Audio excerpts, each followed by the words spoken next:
Merci. Je passe la parole à Valérie Lacroute. Merci Madame la Présidente, Monsieur le Ministre, Madame la Rapporteure. Ce projet de loi issu des États généraux de l'alimentation comporte des évolutions qui vont dans le bon sens. Par exemple, le projet de loi tente de mettre un terme à la guerre des prix sur les produits agricoles.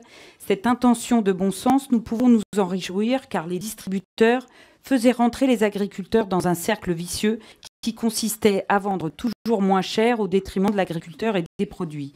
Lors des discussions des États généraux, ces discussions ont permis de dégager des pistes d'amélioration concernant les relations commerciales entre secteurs agricoles et alimentaires. Ce texte est plutôt fidèle aux conclusions des différents travaux. La prise en compte des indicateurs de coûts de production en est un exemple. Mais ce texte, qui devait aussi contenir des dispositions importantes pour nos agriculteurs, rate le coche.